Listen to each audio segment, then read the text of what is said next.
증시가 폭락했습니다. 상하이 지수는 219.93포인트 떨어진 3,507.19포인트로 장을 마쳤습니다. 이 여파로 한국 코스피 시장에서 외국인은 3,994억 원을 순매도하며 지난해 12월 18일 이래 가장 많은 매도 물량을 쏟아냈습니다.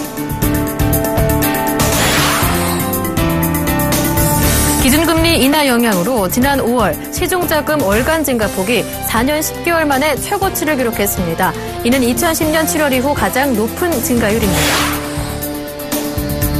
일부 외식 음료 프랜차이즈들이 가맹점들의 경영난에도 불구하고 가맹점 수 늘리기를 계속하고 있습니다. 가맹점 수가 늘어 가맹점들이 장사가 안 되든 말든 본사만 이익을 챙기겠다는 행태입니다. 제1모직과 합병을 추진 중인 삼성물산 주가 향배를 놓고 증권가에서 엇갈린 분석이 나오고 있습니다. 하나투자증권은 합병이 무산될 경우 삼성물산의 주가가 현재보다 40%가량 더 상승할 여력이 있다고 내다봤습니다. 반면 NH투자증권은 합병 무산 시 재추진 가능성이 낮다면서 삼성물산의 주가 상승으로 이어지기는 어렵다고 전망했습니다.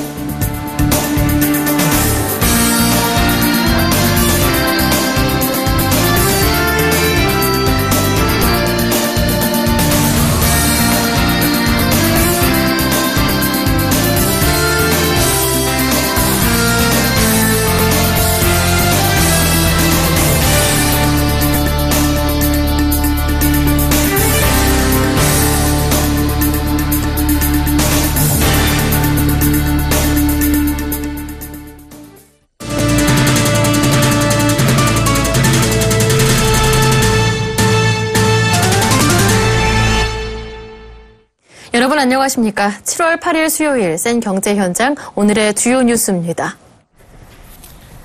오늘 중국 증시가 5.9% 폭락했습니다. 상하이 지수는 219.94포인트 떨어진 3,507.19포인트로 장을 마쳤습니다. 중국 증시가 정부의 부양책에도 연일 급락세를 이어가자 6일, 7일 이틀 동안 상하이와 선전 증시에 상장된 2,800여 개 기업 가운데 1,400여 개 기업이 거래 정지를 신청했습니다. 상당수 기업들이 중대 계획 준비 중 등을 이유로 거래 정지를 신청한 것으로 알려졌지만 증권가에서는 이들 대부분이 최근 증시 폭락 상황에서 잠시 벗어나기 위해 대피 중인 것으로 보고 있습니다. 상하이 종합지수는 지난 6월 12일 5,166.35포인트를 고점으로 수직 하락해 오늘까지 30.7% 떨어진 상태입니다. 같은 기간 선전 종합지수는 40%가량 떨어졌습니다. 중국 증시 급락세는 우리 시장에도 영향을 미치고 있습니다. 한국과 중국이 같은 신흥시장으로 묶여있는 만큼 중국의 주가 급락은 한국 시장의 외국인 매도세에 영향을 미치기 때문입니다. 실제로 오늘 유가증권 시장에서 외국인은 3,994억 원을 순매도하며 지난해 12월 18일 이래 가장 많은 매도 물량을 내놓았습니다. 오늘 코스피 지수는 1.18% 내린 2016.21포인트로 마감했습니다. 기준금리 인하 영향으로 시중의 자금이 풀리는 속도가 빨라지고 있습니다. 지난 5월의 시중 자금 월간 증가폭은 4년 10개월 만에 최고치를 기록했습니다.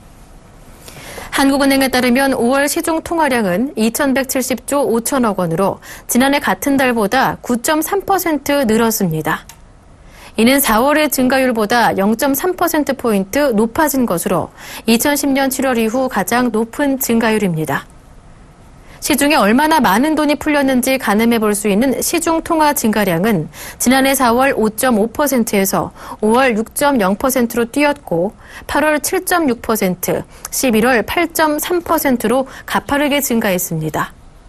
올 들어서는 1월과 2월에 8.0%를 유지했다가 기준금리가 인하된 3월에 8.3%로 상승했습니다. 상품별로는 수시 입출금식 저축성 예금이 전달보다 7조 1천억 원 늘었고 요구불 예금은 4조 3천억 원 증가했습니다. 또 입출금이 자유로운 상품을 중심으로 증가세가 지속됐습니다. 일부 외식 음료 프랜차이즈들이 경영난에도 불구하고 일명 문어발 확장, 몸집 불리기를 계속하고 있습니다. 가맹점 수가 늘어 가맹점들 장사가 안 되든 말든 본사만 이익을 챙기겠다는 행태여서 시간이 지날수록 가맹점주들의 피해가 커질 것으로 우려되고 있습니다. 보도에 양한나 기자입니다. 커피 전문 프랜차이즈 카페베네의 1분기 적자는 19억 9천만 원. 그러나 가맹점 수는 올 들어 14개를 더 늘려 현재 928개가 됐습니다. 카페베네는 그동안 드럭스토어 디셈버 24, 레스토랑 블랙스미스, 베이커리 마인츠돔 등 배를 불려온 신규 사업들을 접고 최근 구조조정까지 진행 중입니다. 그런데도 가맹점 수는 꾸준히 늘렸습니다. 지난 2008년 12개 매장으로 출발한 카페베네의 가맹점은 2009년 116개, 2011년 700개, 2013년 882개로 급증했습니다. 이에 소비자들 사이에선 카페베네가 바퀴베네라고 불릴 정도입니다. 바퀴벌레의 번식력을 보는 것과 같다는 의미에서입니다. 50개가 전문 이 프랜차이즈 업체들이 생겼다가 그중에 살아남는 두세 개 살아났거든요. 그때부터 수익을 내려고 하는 거다고. 네. 가맹점을 생각하지 않고 자기네 이득을 증대시키기 위해서 했다가 가맹점은 살아남는 데는 그냥 같이 가고 죽는 데는 할 수 없고. 햄버거 프랜차이즈 롯데리아도 지난 2010년 인수한 버거킹 재팬이 지난해 99억 1천만 원의 적자를 보는 등 3년째 경영 악화를 벗어나지 못하고 있지만 점포 수는 2013년 말 78개에서 현재 97개로 늘었습니다. 롯데리아의 영업이익은 지난해 321억 1천만 원으로 전년 대비 17.2% 하락했지만 매장 수는 2013년 말 1,157개에서 계속 늘어 현재 1,280개에 달합니다. 이 대기업체들이 자기들의 미래를 위해서 중소업체들을 조금 희생시키는 거죠. 그게 잘못된 관행이 아니다. 그래서 그거는 심하게 되면 아마 그게 이제 공정거래법에 위반이 될 겁니다. 대규모 프랜차이즈 본사들은 사업 지속을 위해 규모의 경제를 위해 가맹점 수를 늘리는 확장 정책을 쓸 수밖에 없다고 주장합니다. 그러나 프랜차이즈 본사가 가맹비와 인테리어비 등으로 배를 불리는 동안 가맹점주들은 공급 과잉으로 영업이 더욱 어려워지고 있습니다. 서울경제TV 양한나입니다. 제일모직과 삼성물산의 합병이 무산됐을 때 삼성물산의 주가 향방을 놓고 증권가에 엇갈린 분석이 나오고 있습니다. 한화투자증권은 합병 무산 시 삼성물산의 주가가 현재보다 40%가량 더 상승할 여력이 있다며 매수 전략을 유지하고 제일모직에 대해서는 차익 실현 전략이 유효하다고 조언했습니다. 이상원 한화투자증권 연구원은 합병 기준가 5만 5천 원이 적정 가치 대비 낮은 수준이며 현재 1대 0.35의 합병 비율을 최소 1대 0.52로 끌어올려야 합병이 가능하다는 분석을 내놓았습니다. 반면 NH투자증권은 삼성물산과 제일모직의 합병이 불발되더라도 삼성이 두 회사의 합병을 재추진할 가능성이 낮다면서 이 경우 삼성물산의 주가 상승으로 이어지기는 어렵다고 전망했습니다. 김동영 연구원은 보고서에서 삼성물산이 현재 사업의 위기 상황을 강조하고 있고 합병이 무산되면 재추진할 가능성이 작아 합병 무산이 장기적인 주가 상승으로 이어지기는 어려울 것이라고 지적했습니다. 증권사들은 오늘 삼성전자가 전날 발표한 2분기 실적에 대해 실망스럽다는 평가를 내놓으며 목표 주가와 3분기 실적 전망치를 줄줄이 내려잡았습니다. IBK투자증권은 167만 원에서 157만 원으로, 미래에셋증권은 160만 원에서 155만 원, 한국투자증권과 신한금융투자, 하이투자증권, 이베스트증권 등 많은 증권사들이 삼성전자에 대한 목표 주가를 10만 원 이상 하향 조정했습니다. 증권사들은 2분기 실적이 기대에 못 미친 이유로 핵심 부문인 스마트폰 사업에 부진을 꼽았습니다. 특히 갤럭시 S 시리즈가 아이폰 6 인기에 밀렸고 중저가 스마트폰 시장이 포화 상태를 보이는 등 이 같은 구조적 요소에서 비롯됐다는 점이 우려사항으로 지적됐습니다. 이에 따라 3분기 영업이익에 대한 눈높이도 낮아져 6조 원대를 제시하는 증권사도 적지 않은 상황입니다. 증권사들은 당분간 삼성전자의 상승 동력과 투자 모멘텀을 기대하기 어렵다며 주가가 120만 원에서 130만 원대 박스권 흐름을 보일 것으로 전망했습니다. 공정거래위원회가 하이트진로의 계열사 일감 몰아주기에 대해 조사를 시작했습니다. 일감 몰아주기 관련 현장 조사는 5월 중순 한진과 현대그룹에 이어 2달여 만에 재개된 것입니다. 총수 오너일가 지분이 높은 계열사에 대한 조사가 본격화하고 있는 상황입니다. 한지희 기자가 보도합니다. 서울 강남구에 위치한 하이트진로 본사와 계열사 서영 EMT의 사옥. 어제 공정거래위원회 소속 조사관 10여 명은 이곳에서 일감 몰아주기 관련 현장 조사를 벌였습니다. 공정위는 하이트진로 총수 일가의 서영 E&T 지분이 거의 100%에 달하는 상황에서 내부 거래 비중이 지나치게 높다고 판단해 부당하게 일감을 몰아준 정황이 있는지를 따져보고 있는 것입니다. 서영 E&T는 생맥주를 담는 통과 냉각기 같은 맥주 관련 장비를 제조하는 회사로 하이트진로 지배구조 정점에 있는 비상장사입니다. 박문덕 하이트진로 회장 14.69%와 박태영 하이트진로 전무 58.44%, 차남 재용씨 21.62%, 박회장혜영 박문효 하이트진로 산업회장 5.16% 등 총수 일가 지분이 99.91%에 달합니다. 특히 이 회사는 하이트진로 계열사와의 내부 거래 비중이 상당히 높습니다. 지난해 매출액 506억 원의 40%인 203억 원이 하이트진로 계열사와의 내부 거래 매출액이었습니다. 일감 몰아주기 규제 기준인 매출액 대비 내부 거래 비중 20%를 훌쩍 넘어선 상태입니다. 지난 2011년과 2012년 매출액 중 96%와 97%가 하이트진로 계열사와의 내부 거래에서 발생했습니다.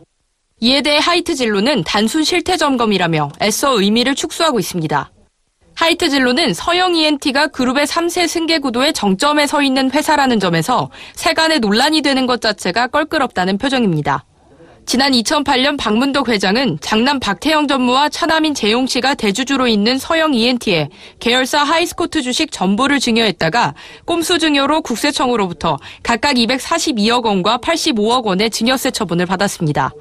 이에 불복한 하이트진로는 소송을 제기했다가 1심에서 패소한 뒤 현재 2심이 진행 중입니다. 하이트진로 관계자는 생맥주를 담는 통인 케그 등을 국내에서 생산할 수 있는 업체가 서영 E&T뿐이라 일정 수준 이상의 거래가 불가피하다며 공정위 이번 조사는 계열사 간 거래에 대한 단순 실태 점검 차원으로 실시된 것으로 알고 있다고 말했습니다. 계열사 간 일감 몰아주기는 그동안 편법 증여의 수단으로 이용되었습니다. 내부 거래를 통해 2, 3세 등이 소유하고 있는 비상장 기업의 이익을 몰아주는 행위는 증여세를 포탈하고 부의 집중으로 양극화를 심화시키고 있다는 비판을 받아왔습니다. 이번 공정위 조사가 주목되는 이유입니다. 서울경제TV 한지입니다. 이동통신사들이 요금제를 데이터 중심으로 전환하면서 실적이 둔화할 것이라는 예상과 달리 2분기 실적이 비교적 양호할 것으로 보입니다. 금융정보업체에 따르면 국내 증권사들은 이동통신 3사의 올해 2분기 영업이익을 9,179억 원으로 예상했습니다. 이는 지난 1분기에 8,782억 원보다 4.5% 증가한 수치입니다. 이동통신 시장에서 치열한 마케팅 전쟁이 벌어진 지난해 2분기의 3사는 총 1,689억 원의 적자를 기록한 바 있습니다. 증권업계는 데이터 중심 요금제의 도입으로 고가의 요금제에 가입했던 이용자들이 저렴한 요금제로 갈아탈 수 있어 이 통사의 수익에 부정적인 영향을 줄 것으로 예상했습니다. 하지만 데이터 사용이 늘어나면서 가입자당 매출액이 개선되고 있고 LTE 전환을 미루던 가입자들이 대거 LTE로 이동하면서 1인당 매출액은 크게 떨어지지 않을 것이란 분석입니다. 하반기 국내 자동차 시장에서 국내외 업체들 간의 중형 디젤차 경쟁이 치열하게 벌어질 전망입니다. 그동안 중형 디젤차 시장은 수입차들의 동무대였지만 국내 업체들이 가세함에 따라 중형 디젤차 시장의 판도 변화가 예상됩니다. 기존에도 한국 GM과 르노 삼성이 말리부와 SM5 모델의 디젤 엔진을 얹어 판매해왔지만 판매 비중은 높지 않은 편이었습니다. 하지만 중형차 시장에서 70% 이상의 점유율을 기록하는 현대 기아차가 주력 모델의 디젤 엔진을 추가하면서 국산 중형 디젤 모델들의 반격이 예상됩니다. 현대차는 지난주 2016년형 소나타를 출시하면서 디젤 모델을 추가했고 기아차는 이달 중순 신형 K5를 출시하면서 디젤 모델도 함께 선보일 예정입니다. 특히 신형 K5의 경우 사전 계약 11일 만에 계약 건수 6,000대를 돌파하며 중형 세단 시장에서 돌풍을 예고하고 있습니다. 미국 연방준비제도가 연내 기준금리를 인상하겠다고 예고한 가운데 미국이 기준금리를 조정하면 평균적으로 9.7개월 뒤 한국이 뒤따르는 것으로 조사됐습니다. 우리금융경영연구소에 따르면 미국의 기준금리 변화가 시작된 이후 한국은행이 기준금리를 미국과 같은 방향으로 조정할 때까지 걸린 기간은 평균 9.7개월이었습니다. 주요 사례를 보면 미국이 2004년 7월 기준금리 인상을 시작했고 한국은행은 그 후 15개월 만인 이듬해 10월 기준금리를 올렸습니다. 또 미국은 2007년 9월 서브프라임 모기지 충격으로 금리를 내리기 시작했는데 우리나라는 13개월이 지난 2008년 10월 기준금리를 하향 조정하기 시작했습니다. 한편 한국이 미국과 다른 방향으로 기준금리를 조정한 경우도 7차례나 됐습니다. 이는 한국은행의 기준금리 결정이 국내 경기 상황을 우선해서 반영했기 때문입니다.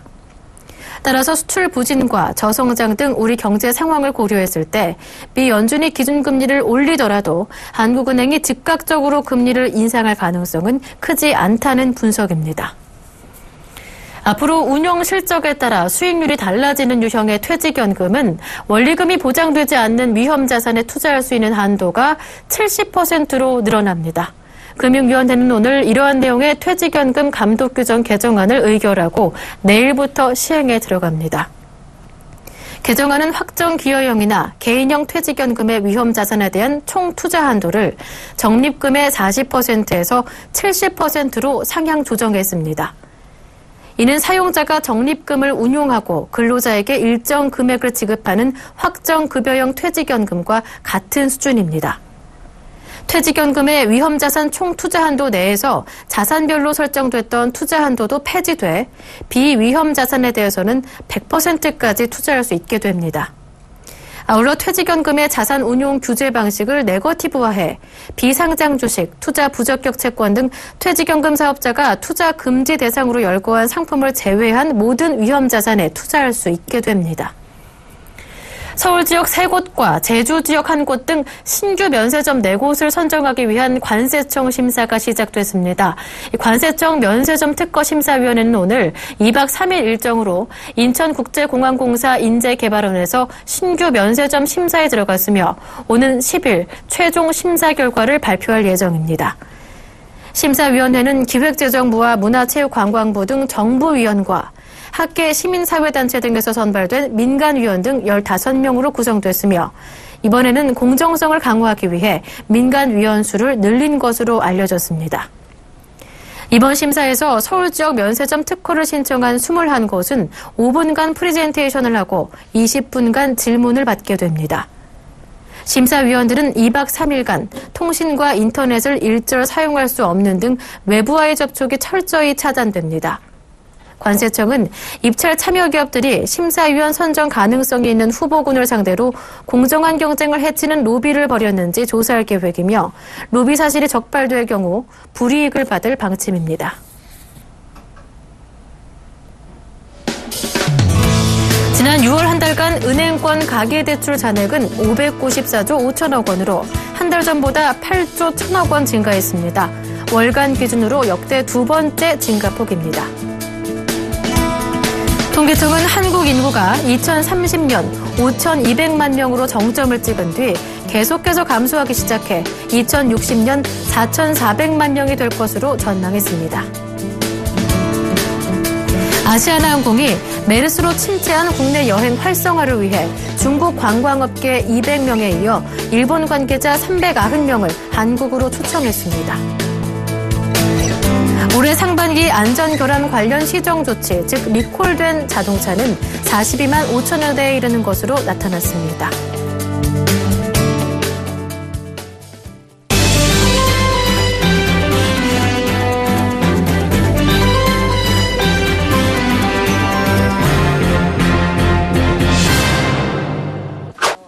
직장인 온라인 교육 1위 업체 휴넷이 중국 산매경에 빠져 있습니다. 중국을 제2의 내수 시장으로 만들기 위한 차이나 인사이더 전략으로 제2의 창업에 나서고 있는 것입니다.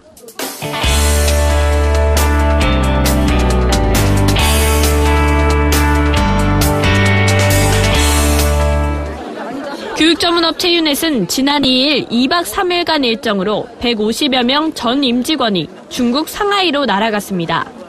중국 사업 전략 수립을 위한 워크숍을 위해서였습니다. 피부로 느껴야 차이나 인사이더 비전이 구체화되고 성공할 수 있다는 조영탁 휴넷 대표의 판단 때문입니다. 지난해에는 베이징에서 전 임직원이 중국을 흠뻑 느꼈습니다. 휴넷이 이렇게 중국 삼매경에 빠진 것은 4년 전부터입니다. 무서운 속도로 성장하며 미국의 자리까지 넘보고 있는 중국을 제2의 내수 시장으로 만들기로 한 것입니다. 중국이 교육에 관심이 높고 광활한 대륙이라는 점에서 다른 어떤 시장보다도 중국 온라인 교육 시장의 성장 가능성이 무궁무진하다고 판단해서입니다. 目前中国的 e-learning 市场每年有20万兆韩币的这样一个市场，所以中国的3大巨头 BAT 公司都有积极的在中国市场投资金，相信往后这个市场会更蓬勃的发展。 중국 공략 결단을 내린 휴넷은 남들보다 한 발 먼저 과감하게 중국 본토 공략에 나섰습니다. 조영탁 대표는 중국 e-learning 시장에 진출하기로 마음먹은 뒤 30번 이상 중국 출장길에 올랐습니다. 1년에 6, 7개월을 중국에서 보낼 정도로 중국화에 온몸을 던졌습니다. 중국 시장 개척에 있어서 현지화만큼 중요한 것이 없다고 생각을 합니다. 현지화가 가장 중요한 것은 일단 전략에 있어서 현지화가 돼야 되고, 그리고 그 사업을 운영하는 사람들의 현지화가 필요합니다. 저희 중국 사업의 직원들은 대부분 다 중국 현지인들로 채용이 되고 있고, 컨텐츠도 한국에서 가지고 있던 솔루션과 방법론을 원용을 하되 중국 교수님들과 함께 작업해서 중국 현지에 맞는 컨텐츠들을 개발하고 있습니다. 이 같은 노력으로 휴넷은 최근 중국 최고 대학인 베이징 대학교에서 베이징대 휴넷 온라인 경영관리 교육과정을 개설하는 데 성공했습니다. 이어 최대 기업 교육 서비스 업체인 시대광화와 운학당을 파트너로 확보했습니다. 인프라를 닦는 데 성공한 조영탁 대표는 이번 상하이 워크숍에서 올해를 중국 사업 흑자 원년으로 삼아 본격적으로 교육 한류를 일으키는 첫걸음을 떼겠다고 강조했습니다. 저희가 사실은 비전을 늘 구체화하고 얘기를 많이 하지만 컴퓨터 앞에 앉아서 메일로 얘기를 하거나 아니면 그냥 조그만 강의실에서 얘기를 할 때는 잘 몰랐어요. 근데 와서 저희가 중국 사업을 하고 있다, 정말 이렇게 움직이고 있다는 걸 직접 보고 느끼니까 저희도 현장으로 다시 돌아가서 이제 정말 열심히 해야 되겠구나, 비전은 정말 이루어지겠구나라고 하는 좀 뜨거운 뭔가 포부, 의지 이런 게 좀 느껴지는 것 같아서 정말 좋은 것 같습니다. 무궁무진한 성장 가능성을 가진 중국 온라인 교육 시장을 제2의 내수 시장으로 만들겠다는 휴넷의 비전. 그 비전을 전 사원이 함께 공유하고 피부로 느끼며 중국 시장을 향한 돌다리를 놓고 있습니다. 중국 상하이에서 서울경제TV 이보경입니다.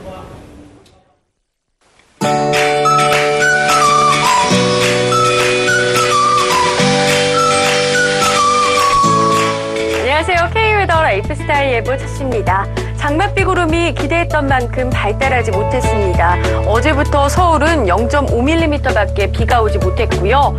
강릉은 13.2, 대전 12.5, 전주는 25mm의 비가 왔고요. 부산은 61.5mm로 다소 많은 양의 비가 내렸습니다. 제주 성산으로는 200mm가 넘는 양의 비가 왔습니다. 현재도 장마전선의 영향으로 전국이 흐린 가운데 강원도와 충청 이남 지역을 중심으로 비가 내리고 있는데요. 오늘 서울, 경기, 제주도를 제외한 전국 대부분 지역에서 장맛비가 오겠고요. 이 비는 내일 아침 서쪽부터 그치기 시작해 오전에 대부분 그치겠습니다. 예상되는 비양은 경북 남부와 경남 30에서 70, 충청과 경북 북부, 호남과 강원 영동이 10에서 30mm가 되겠고요. 강원 영서는 5mm 내외가 예상됩니다. 내일은 장마전선의 영향을 받다가 점차 벗어나면서 비가 그치겠습니다. 그럼 자세한 지역별 내일 날씨는 나절 예보를 통해서 알아보겠습니다. 충청도는 아침까지 비가 오겠습니다. 낮 기온 서울, 수원 28도, 대전, 청주 27도로 예상됩니다. 동해안 지역은 오전까지 비가 내리겠습니다. 한낮 기온 강릉, 울진 22도 등 선선하겠습니다. 남부지방 아침에 호남지방을 시작으로 오전에 대부분 비가 그치는 가운데 낮 최고 기온 광주 27도, 부산, 대구 25도가 되겠습니다. 현재 제9호 태풍 차놈은 타이완 타이베이 동남동쪽 해상에 위치하고 있는데요. 이번 주말쯤 중국 남부 해안가에 상륙할 것으로 전망되고 있습니다. 우리나라는 이 태풍 차놈의 간접 영향으로 내일부터 남해 먼바다와 제주도 전해상에서 물결이 최고 4m로 매우 높게 일겠습니다. 또 내일은 전해상에 비 소식이 있습니다. 내일 비가 그치고 난 뒤 일요일에 충청 이남 지방을 시작으로 초복인 월요일에는 전국에 비가 내릴 전망입니다. 날씨였습니다.